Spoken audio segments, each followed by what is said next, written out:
But of course, as we talked about last time, what the Christian worldview presupposes, what it posits for us is that man is actually much more than that. Man is created in the image of God to have dominion, to be a co-regent with God over this created world, with God at the top and man serving as the image of God to the created world order. And that was what the original intent was. When we open up our Bibles and we turn to Genesis 1 and 2 and a variety of New Testament passages, that was the intent for man. Now tonight, we're going to talk about sin and the fall. And what is the problem of the world? What is the problem of the world? And we're going to come back to that in just a second. And then after tonight, on next Sunday, we're going to talk about creation and God's good world, because this is a good world, although it's a fallen world, and some of the things we're going to talk about tonight impact that. But we're going to talk about how man is to steward this world based upon these facts. And then ultimately, when neither me, Dean, nor Darrell are going to be here, John is going to talk about coming this full circle on this, redeeming this world. So some of the problems, some of the problems that I'm going to bring up tonight, the answers are going to come next Wednesday night when John ultimately comes around and talks to us. So this is going to be a little point and counterpoint between last class, this class, and then John's class coming up as to how these topics go together. Now, tonight, talking about sin and the fall, what is the problem of the world? So, AI is supposed to be just the culmination of human understanding, right? And so I just asked, with no extra context, I said, ChatGPT, fortunately my company pays for the most expensive, best version of ChatGPT. So I get like the best version of it. And I said, what's the problem with the world? And this is what it gave me. At its heart, the gap between human capacity, intelligence, technology, cooperation, and human maturity, wisdom, empathy, foresight is the problem. I'm a little disturbed that AI grouped itself in with us. There's a little Skynet is in there somewhere if you've seen the Terminator series. We can do extraordinary things, but we often lack the collective discipline to align them towards survival and flourishing. That imbalance drives nearly every other problem in the world. Now, thoughts, reactions to that right there. What ChatGPT is the culmination of everything it can find that humans have put out there that it can research, and it spits that back to you. Reactions to that as a Christian. What is the problem of the world? Sin. Okay, expound on that a little bit. Luke? I'd say the postulates of wisdom, empathy, just maturity in general, like those are some pretty big assumptions that AI is taking there. What's the foundation of those? What are those based on? Right. It's making some of those assumptions without really going into them. And notice what it's presupposing in this answer. It's presupposing, who is the focus of this answer? People. People are where the problems are, and where are the answers? People. How long have we been trying that? Long time. What do we know? So, what's the problem of the world? Sin? Somebody expound on that for me. Yes, sir? I guess to the statement that was made here about the gap, what has caused the gap between God and man? Okay, what has caused the gap? Who has caused the gap between God and man? What has caused, and that's going to be the focus of the class tonight. And I would just say to you that, in my opinion, the problem of the world is the all-consuming brokenness of creation brought about by sin. I would say all-consuming brokenness. That sin led to an exile from the source of life and peace, which has resulted in a state of despair, death, and darkness. And none of those were the operating assumption. That was not the way the world was built. That was not the way things were designed, but they have come about as a state of affairs because of the brokenness and sin of mankind. And so the human heart can immediately recognize the difference between the way things are and the way things are meant to be. Those who have kids, did you have to teach your kids about fairness? No. They intuitively know about fairness. It's not fair. He has that toy. I didn't have to tell my kids about fairness at all. They just knew it. They could look at the world as the way things are and recognize, without me telling them, without explaining it to them, that something is amiss. Something is awry. And sometimes it's another person, and sometimes it's just circumstances, and sometimes it's things that they saw on the news or things that they observed with their friends. But without any instruction, little humans, before any amount of time, immediately recognize something's off. Something is broken without anybody informing them that fairness is a concept. And so we intuitively grasp that we are not who we are meant to be in this world. And at the same time, while this world is a good and bountiful and plentiful world, it is also flawed. And I don't think anybody, from the wisest philosopher roaming the earth to the smallest child who realizes that his brother or sister has been given more ice cream than he has, doesn't quibble with that whatsoever. We all recognize that to be the case. Well, what does the Bible, because this is a class about the Christian worldview, what does the Bible say to us about the fall? So turn in your Bibles, if you will, to Genesis chapter 3. You'd be shocked if we were going anywhere else, I'm sure. And I'm not going to recount the events of Genesis chapter 3, but it will do you a lot of good to just stare at that text. Why did man fall in Genesis chapter 3? What actually happened? I don't mean the events. We know what the events are. Why did it happen? What does the Bible say to us? What are the motivations? What is the underlying event? What is underlying the events that occurred in Genesis chapter 3? Deceit. Deceit. Deceit on whose part? Satan's part. That's one half of the equation. What is the other half of that equation? So, say it again. Good and evil. Good and evil, okay, right. And good and evil exist, but more fundamentally, you've got one half of the equation is deceit provided by what we recognize as the father of lies, the source of that evil in the garden there. But what's the other half? Eve's unwillingness to obey God. Okay, all right. So let's probe that just a little bit. So it's interesting as you look at this text, and what's buried in here, as well as in some New Testament passages, is that Adam and Eve have two very different stated motivations for the fall.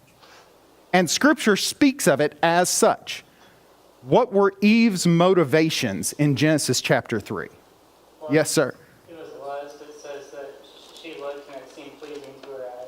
Okay, so she looked at this fruit that was forbidden from her, and she said, that looks good. That is a component of Eve's motivation. What is another component of Eve's motivation? Want to be like God. Wanted to be like God. And furthermore, inherent in that is the belief that she could be like God. Now, in some ways, that's exactly what she was meant to do. We just talked about, Dean did a fantastic job in talking about, that's what she's designed to do. But what is the deception that she's bought into? God knows more than she does. Well, no, that's the reality. You mean that the other way around, right? She doesn't. She can't know as much as God. She can know as much that she can be like God, that God has been stingy with her, that she can actually be like God. So she's deceived. Now, Paul tells us in 1 Timothy chapter 2 that Adam's motivations and what we see in here is a little bit different. Adam's motivations, Adam is not deceived. Instead, Adam chooses, it seems, to rebel with his wife. And so that's the why of men fall. Now, you'll recall, I said earlier, and I really want to focus on this just for a second, because the fundamental part, I think, is what Dan mentioned just a second ago. Eve believed that she could be like God. And one of the things that I had said previously, and that actually more than one person in this class has since asked me about, is that whatever you put in that foundational, and I'll put it up here, whatever takes the foundational place in your worldview is your God/God. Whatever is the foundational thing in your worldview is your God. If that idea, being, idol, whatever it is, cannot support the weight of your worship, and when I say worship there, when I say the weight of your worship, I mean what you do every day in your life, what you are bringing, what you are honoring, what you are living towards. If that thing cannot bear the weight of your worship, it will be crushed. And you will lose the very thing that you sought to honor. Now, let me give you some examples of that. If I put my spouse as the foundation of my life, if I think, I was one of these guys, I just really badly needed to get married. I would not have done well. It was like one of these caged things that you release into the wild. I would not have made it. Megan, I'm making it with Megan, and I'm much better now, but I would not have made it otherwise. If I base my whole worldview, all my happiness, all my worth, all my day-to-day thoughts are on pleasing my spouse to the exclusion of everything else, will that relationship bear the weight of that much focus? No. And what's likely to happen? Guys, you ever come on too strong with a girl? What happens? Nope. If I do the same thing with my kids, as dads, we do this like in sports. Like, when I see my daughters or my sons play sports, and I am immediately like, I feel myself in that, and I'm just like living through them. Every little anything. And I think some of you know, or whatever it is, you just feel that. If you put all your foundation, all your hope, all your trust in your kids, what are your kids going to ultimately do? Run away. Fail, run away, grow up, leave you, say, we're going across the country because I can't stand to have mom and dad put those kind of expectations on me for the rest of my life. If I put all my hope, all my trust, all my foundation in money, I may not lose all the money in the world, but what will I lose? My ability to be content with any amount of money.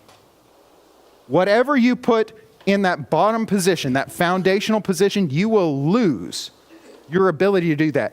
And you know what happened when in Genesis 3, you know what they lost? What they lost was their humanity. What they lost was their ability to image the Creator appropriately. That was the thing that they lost. And so that's what we see here. And I've put up here a picture of the Leaning Tower of Pisa. They fixed the Leaning Tower of Pisa now. But originally the soil was bad. And if they hadn't have fixed it, that thing would have kept tilting and falling over and crush. And it's just the absolute picture, is it not, of Matthew chapter 7, the house that's built on the rock versus the house that's built on the sand. And this is people's lives that are based on things that can't bear the weight of the life that they're building. This tower is a life that somebody has built, and look at how beautiful it is and how magnificent it is, and it's pointing the wrong way because the thing that it's built on couldn't support its weight, and if structural engineers hadn't come in and jacked with the soil, that thing would be lying in a heap of ruins now. They did this in the early 1900s.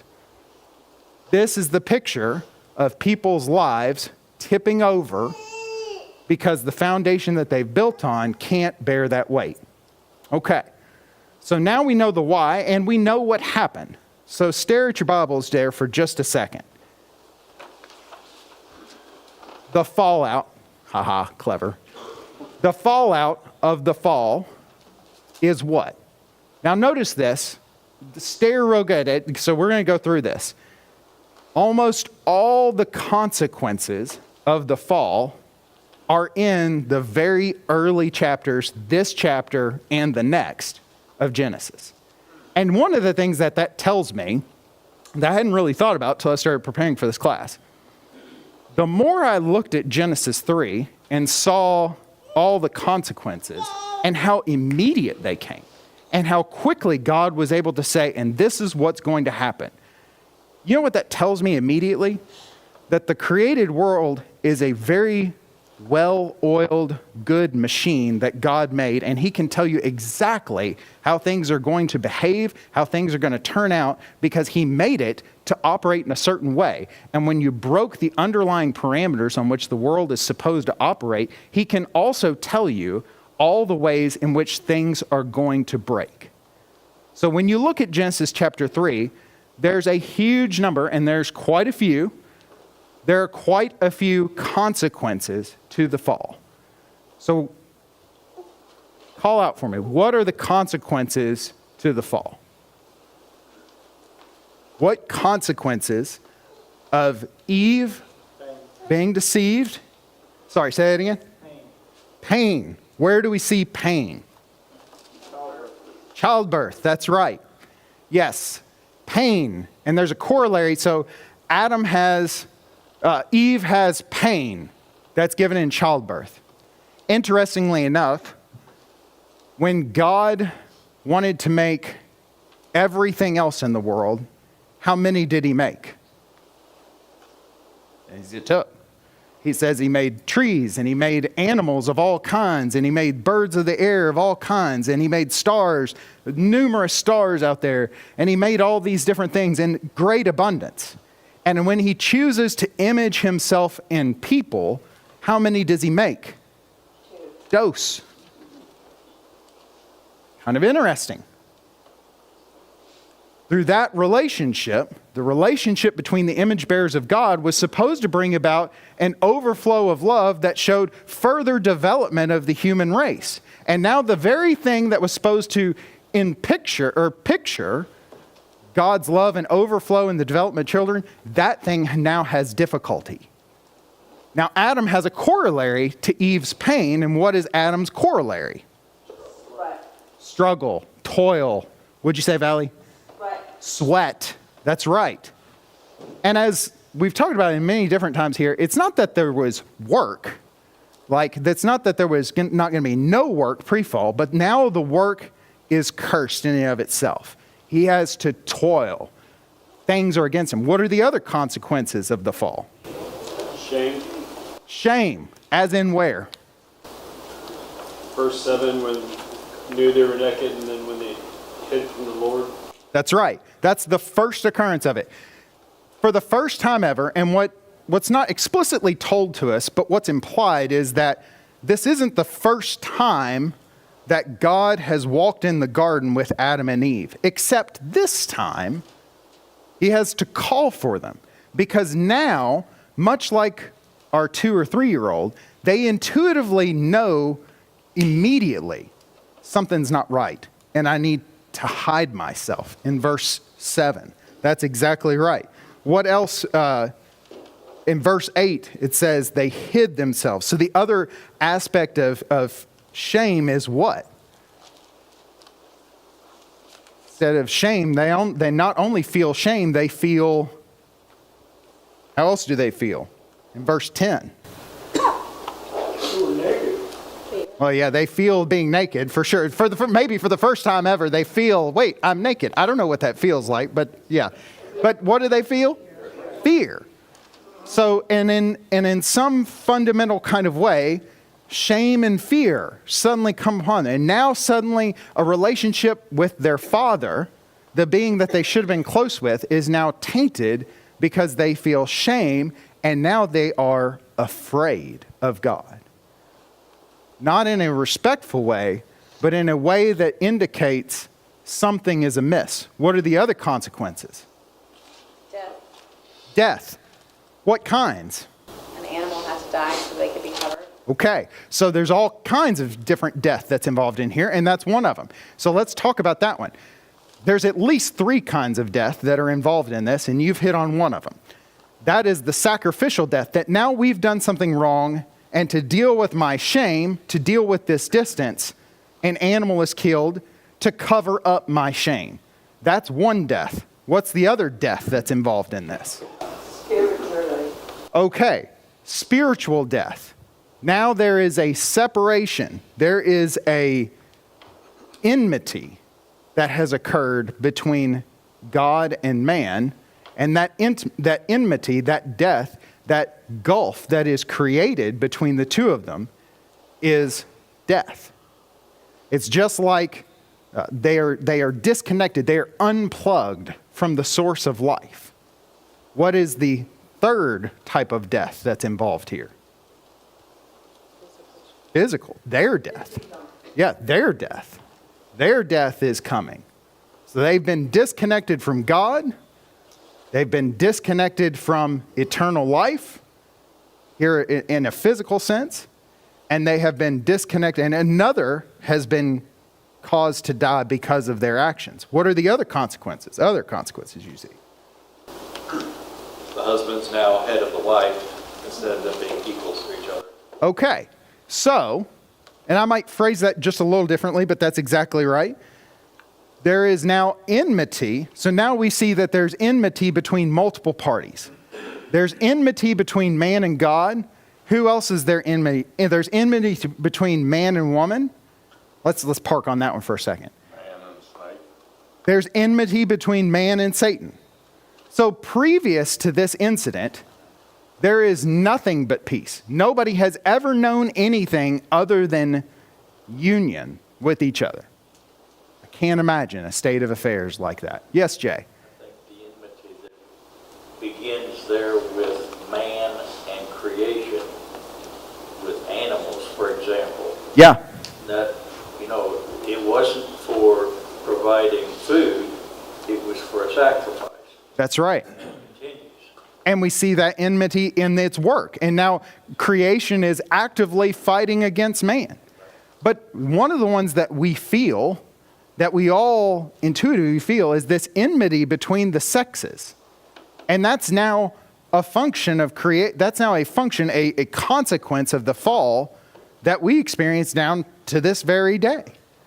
Because there's a desire on the woman's part to rule over the man, but she will not rule over the man. It's hardwired into creation here. If you look in there, your desire in verse 16, your desire shall be for your husband, but he shall have rule over you. This is the exact same language that's used of Cain in the following chapter, that sin has a desire for you, but you should rule over it, Cain. And so this is part of the created function between man and wife. Also notice for the first time ever, when God appears and there's fear involved in that relationship and there's fear involved in this relationship, what does the man immediately do? It's her. She's the problem.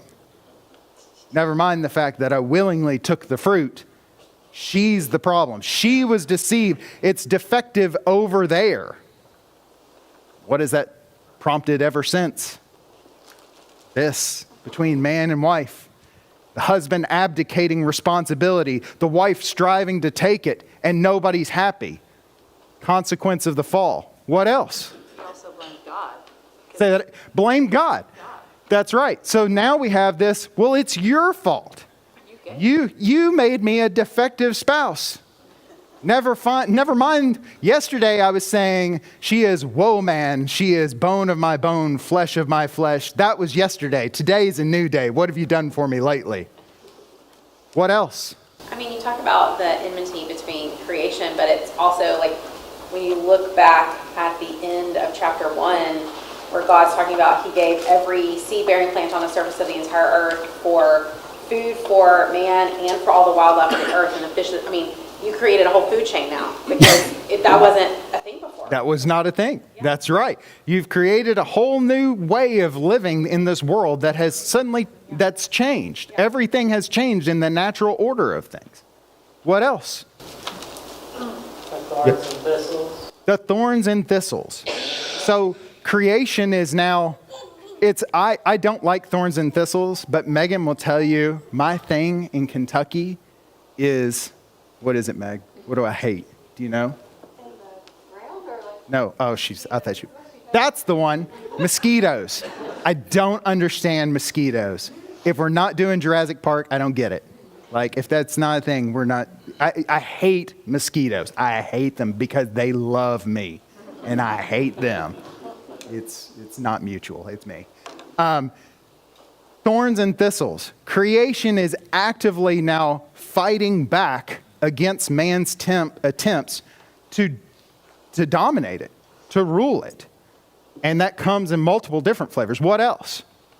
Y'all are finding so many. Yes? And you also have what they lost. You know, they had this utopia, this every need provided, and they're driven out from the garden and from the presence of the Lord. Yeah, so that's a big one. Exile. As we come to the end of this passage, Here are some results. I don't know what just happened there. We're going to kill that one. Exile, right? They're driven out. Oh, now we've lost all of them. It's over. I think it's the word exile. I think they don't like it. You're going to have to guess what happens from here on out because I don't know what's happening. The result of the fall. That's right. This is what it is right here. It is because it's listening. That's right. Exile. They have to leave. They have to flee this place where life is. They have to flee essentially the prototypical temple. They no longer can be in the garden. They no longer can serve as these proto-high priests before God. They have to leave this earth-joined, heaven-joined space and go out. And that was not the idea. Originally, the idea was that they would rule this land and then that they would go onward and that they would spread the dominion of God out into Eden and into the larger world, but now they're forced out without that ability. What else? Knowledge of good and evil. The knowledge of good and evil. And they achieved the knowledge of good and evil, but not in the way that God would have intended. I think God wanted people to know what good and evil was, but not like this. Man wasn't ready. He didn't intend for man to learn good and evil in this way. And instead, man fell and trying to grasp something that he wasn't ready to have, he got more than he bargained for. What about the escalation factor? How quickly does it go from lying to rebellion to murder? That thing escalated quickly. I mean, it took not long before we're lying, we're rebelling against God, and now we're killing each other. That's the history of the human world, is it not? That's the history of man. And so I think you all actually hit on pretty much every single one that I had.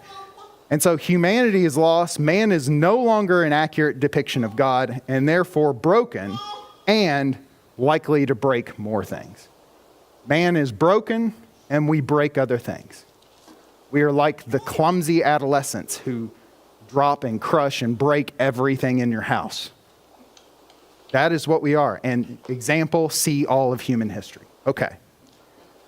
So, with the time that we have left, the fact that the world is fallen is incontrovertible. No, everyone knows this. This is not, what I have said tonight, this is not groundbreaking. Your child does not know these words, but he or she knows and feels this. They know. So this isn't the part that everybody disagrees about. The controversy, the difference, is in what do we do about it? How does, this is the part where the rubber hits the road for us. And this is kind of going along with what I think Lawrence talked about on Sunday. When we interact with people who are outside of a relationship with God, who do not have this kind of a worldview, how do people outside of that relationship react to these facts? What are the options? They don't worry about them because it doesn't involve them. Okay, all right. So but they still know that's true. They don't understand the depth of the situation. But when they do that, what are they doing? What are people who intuitively know the world is broken, but they don't want to interact with it? What are they doing, really? Yeah, John's doing it back there. What is that, John? Blindfolds. That's right. They're in a sort of pseudo-denial, right? Everything's fine. I'm fine. It's all fine. I'm sure we have all met people like this apart from God, right? But what is the hollow reality that's underlying that? In fact, this is the first one that's on my list, actually. What ultimately, what happens to that person? What ends up happening to that? Find out all is vanity, that they can't They- find meaning in anything. I find out eventually, no matter how much denial, no matter how much self-delusion there is, they run across some kind of event, something happens to them, or they do something that they realize everything's not fine, I'm not fine. There is that quickly gets shattered upon the reality, upon the rocks of reality. When something happens and they realize, or when they do something, they realize I'm not fine. What's another way that they go about this? I'll put one up there. The other one is the self-righteous comparison game, right? So there's either a denial of how bad I really am, or there's a comparison to somebody over there who I perceive as being worse. And because so-and-so over there, I'm not like so-and-so, because thank God I'm not like this man who does these things, and I can look myself in the mirror. I don't believe in God, but I can look at myself in the mirror and feel better about who I am.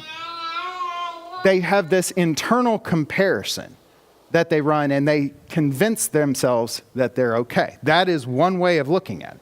What are other ways that people deal with the brokenness in their own lives and in this world? How else might somebody else? Sorry? You hear a lot how people say, how could a good God allow this? Or, Okay. God, how is this going on in the world? Okay. So, and we're going to deal with that problem explicitly that Lance brings up later in this class. We're going to talk about the problem of evil because it's been around for a long time. But the underlying thing is, for many people, and I won't say all, but for many people, the refrain is, how could God create this world? I'm mad at God. I hate him. I don't believe in him, but I hate him. Now, that's not everybody, but that's some people. Now, underlying that particular worldview, they're doing exactly what Adam did. There is no God, and oh, by the way, if there is, he's at fault. He's the one that made me like this. He's the one who's responsible for my actions. That is a way, I think, that people confront the brokenness of the world. What are other ways that people approach? Yes? Some people will try to replace the brokenness or fill the emptiness with things that just don't satisfy things of this world. Okay, all right. So some people will instead try and fill themselves with other things. I don't recommend this movie, but there is a line in it. Sometimes I just have to use good lines that are written in other movies. There's a movie, Tombstone, and Val Kilmer's in that movie, and he's talking about, man, what's his name? The other really fast gunslinger. Somebody help me out. Ringo? Doc Holliday is talking about Ringo. And he's talking about Ringo, and he knows about Ringo because Ringo is a mirror reflection of himself. And he says, a guy like that, he says something like this, a guy like that has a hole so deep in him that no matter what he fills in it, nothing can be filled up. And so somewhere inside of Ringo, that Doc Holliday also recognizes in himself. Don't you love that? I can just work Tombstone into this. Okay. Somewhere into that, he recognized that there's a hole in himself so deep and so bottomless and so gaping and all consuming. And he just tries to fill it with as much violence as he can. And no matter what he does, he hates himself. He hates that this thing's inside of him. He hates that this piece is missing of him. And he doesn't know what there is to fill it up. How else might somebody else approach this? Drugs and alcohol. Okay, I'm going to put that in the self-hatred category. And that is another way. I hate myself, or I hate what's happening to me. And so my coping is to deal with it through any external means that I can possibly think of to numb myself, to give myself some anesthesia for the circumstances that I'm in. What else? How else might people respond? Depression. Yeah. Depression. Go ahead. I'm sorry, Betty. That's it. Depression. Depression. I thought you were going to say something else. Depression. Sometimes, apart from God, you can get lost in the most endless exercise of self-pity and navel-gazing and remorse and just despair and despondency.